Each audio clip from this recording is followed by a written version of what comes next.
Bonjour à tous. Donc aujourd'hui nous sommes le jeudi 22 avril 2021 et nous allons voir une activité de lecture. L'objectif c'est d'identifier les péripéties dans une pièce de théâtre. Bien sûr, la pièce de théâtre c'est notre sujet pour cette période, donc la période 4, le deuxième semestre de la deuxième année. Et les péripéties c'est la troisième étape donc, de la structure de la pièce de théâtre que nous avons préalablement vue. Donc on a vu qu'il y a la scène d'exposition, le nœud qui est le problème, les péripéties ce sont les actions et puis le dénouement qui est la fin. Donc là nous sommes dans l'étape péripéties. Donc voilà, nous avons ici un support devant nous, un texte assez court. Ici vous pouvez bien sûr le remarquer, il y a une didascalie qui est écrite en italique, déjà vu.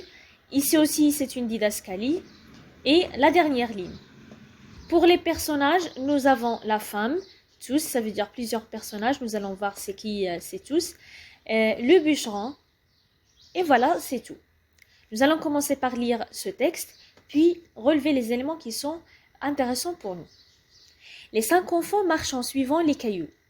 Ils arrivent devant la pauvre maison fatiguée, essoufflée. La mère pleure et se lamente devant sa porte.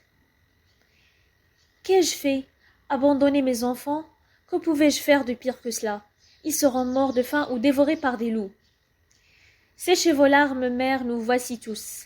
Fatigués sûrement, affamés assurément, assoiffés, c'est évident, mais bien vivants.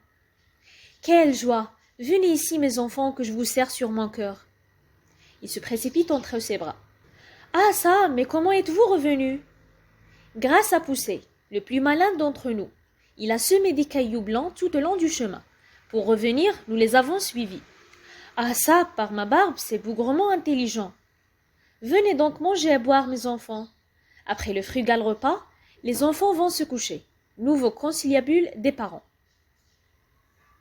Alors, on commence par expliquer les mots qui sont assez difficiles dans le texte. Donc, nous avons 5 enfants qui marchent en suivant les cailloux. Les cailloux, ça veut dire des petites pierres. Donc, des petites pierres.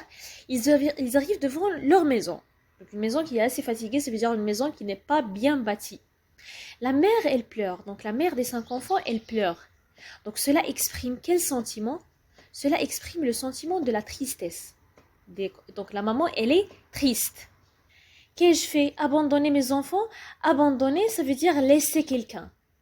Ça veut dire la maman, elle a ramené ses enfants à une place et elle les a laissés comme ça. Elle les a laissés dans la forêt peut-être. Que pouvais-je faire de pire que cela? Donc là, est-ce qu'elle est contente d'avoir laissé ses enfants? Non, elle n'est pas contente. Elle regrette. Elle regrette d'avoir laissé ses enfants dans la forêt. Ils seront morts de faim ou dévorés par le loup. Donc la maman, elle a peur que ses enfants soient dévorés par le loup. Donc maintenant, quel est ce sentiment ici? Donc le sentiment de la maman ici, c'est l'inquiétude. Elle est inquiète de ce qu'il peut arriver à ses enfants. Séchez vos larmes, ça veut dire effacer, essuyer vos larmes. Les larmes, c'est lorsqu'on pleure, il y a des larmes qui tombent sur nos joues, sur notre visage. Nous voici ici, nous voici tous. Fatigués sûrement, dès qu'ils sont fatigués, affamés, ils ont faim, les enfants.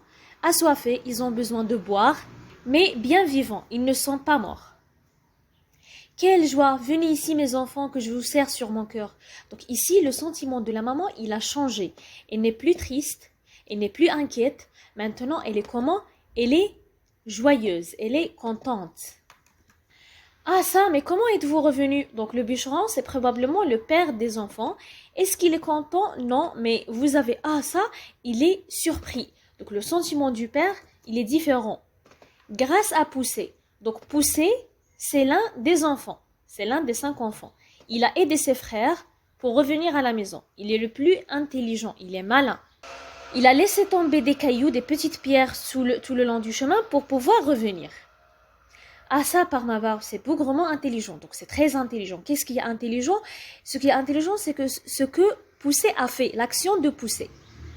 Venez donc manger et boire, mes enfants. Donc la femme ou bien la maman, elle a invité ses 5 enfants à aller manger et boire parce qu'ils sont affamés et ils sont assoiffés. Après le frugal repas, donc ce qu'ils ont mangé, la nourriture, les enfants vont se coucher. Donc ils sont allés pour dormir. Ils sont allés dormir maintenant parce qu'ils étaient trop fatigués. Donc se coucher, ça veut dire dormir. Nouveau conciliabule des parents. Donc les parents, ça veut dire le bûcheron et sa femme, ils sont allés pour discuter encore une fois. Ils vont encore une fois parler. Alors pour la source du texte, c'est le Petit Poucet. L'auteur, Yvan Gusset. L'emplacement du texte dans la pièce, c'est l'acte 1 et la scène 4. Les personnages, on vient de les citer. Donc la femme, le bûcheron et les 5 enfants. Le lieu, la scène se passe majoritairement dans la maison du bûcheron et sa femme. Maintenant, pour parler de l'étape péripétie, donc on a plusieurs actions qui sont faites ici. Donc les actions des enfants, c'est marcher, arriver, parler avec leur maman, manger et boire, puis se coucher. La femme aussi, elle a fait plusieurs actions, à savoir pleurer, se lamenter, parler avec ses enfants et serrer ses enfants dans ses bras, puis donner à manger, à boire à ses enfants et aller parler avec le bûcheron qui est son mari. Alors cette étape, c'est l'étape péripétie ou bien l'étape action de la pièce de théâtre Le Petit Poucet.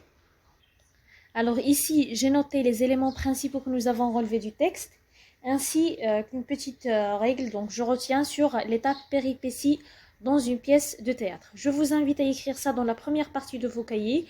Lisez aussi le texte et merci et à bientôt.